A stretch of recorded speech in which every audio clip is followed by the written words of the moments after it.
Hi, my name is Jenna Pajuzik. And my name is Joel Haldeman. And we are part of the family ministry team here at Orchard Hill Church. This is our recap of the parent meeting for the 5th moving into 6th grade students this fall. We are so excited to partner with you as your kid moves up into adolescence and into student ministry. We're both parents, and we know that as our kids grow and they gain independence, we lose control over their lives. When I was pregnant with my son, I had absolute control over him. When he started crawling, he ate a stink bug, and even more changes are about to come in our lives. I know that you as parents can relate to as your kid grows and moves into different changes, different stages of their lives, you start to lose a little bit more of that control you had when they were little. We know that as parents, you're probably feeling a little bit of anxiety when you think about your 5th grader moving into middle school, and some of that's probably justified. When a child moves into early adolescence, all of a sudden their world becomes a whole lot bigger and they're faced with all kinds of difficult decisions.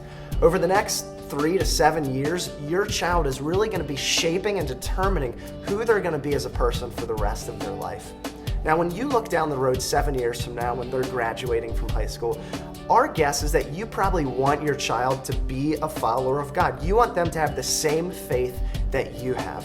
But the problem is not every single child who has Christian parents becomes a Christian. While we can't guarantee the future, we know that studies show that there are a number of factors that help determine whether a student holds on to their faith as they walk through the adolescent years. The number one factor in determining whether a student walks with Jesus at the end of adolescence is the influence of their parents.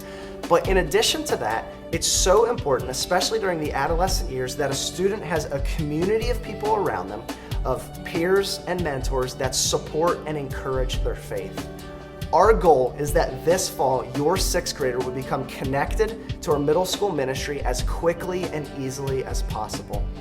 Almost every single month, we have a parent contact us that says that they have a son or a daughter in 8th grade, 9th grade, 11th grade, and they're upset because they're seeing that person's friends on the football team or someplace else influencing them in a pretty negative way, and they are lamenting to us that they wish that their child was more connected at Orchard Hill.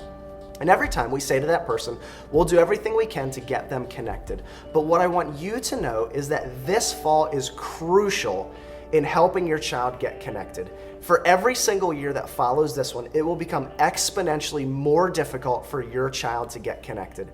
If you want your child to have a community that supports and encourages their faith, this fall is absolutely key. The good news is that we have a plan. There are 4 steps to getting your child involved this fall so they can build a strong spiritual foundation within the context of the community of middle school ministry.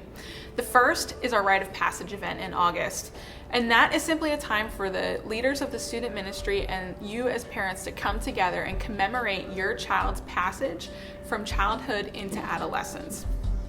It's a spectacular event and you need to sign them up. It's also secret, so don't tell them about it. The second thing that we would love for them to come to is kickoff weekend.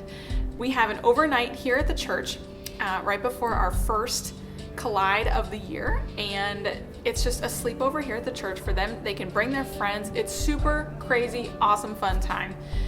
And it really sets us up to win as far as them seeing middle school ministry as something fun that they really want to be a part of. The third step is for you to bring them to Collide every single Sunday in September. Now, Collide is our church for middle school students. The teaching, the community, the games, all of it is geared just to where a 6th, 7th, or 8th grader is going to be able to process and understand more about God and their faith. That consistency of being there for 4 weeks in a row is going to breed familiarity, and that familiarity is going to make middle school ministry be a place where they can feel at home in, and not just some large crowd of people. The 4th step is probably my favorite part of my job. It's small groups. We meet weekly here at the church, and it is absolutely spectacular the way I've seen students grow from their experience in small groups. Your child will be in a group of either just 6th grade girls or just 6th grade guys with a couple of amazing adult volunteers who are pouring into them. They can come just as they are, but they sign up for the semester, and it is a spectacular opportunity for them to dive in deeper and to have an adult who's pouring into them each week.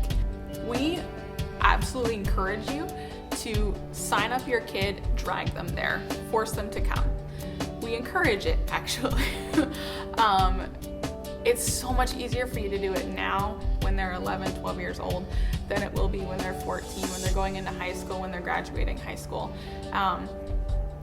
Use the influence that you have now to encourage them to participate in these life-giving things. It will be scary at first, but provide opportunities for them to bring friends, help them normalize things. We'd love to meet them beforehand, but these are great opportunities for your kid to get involved.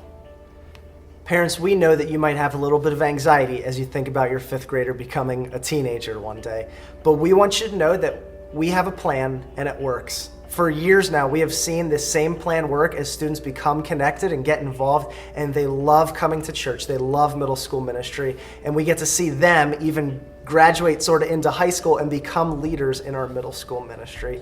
Parents, we're praying for you, and as always, if there's anything that we can do to assist you, if you have any questions at all, please let us know.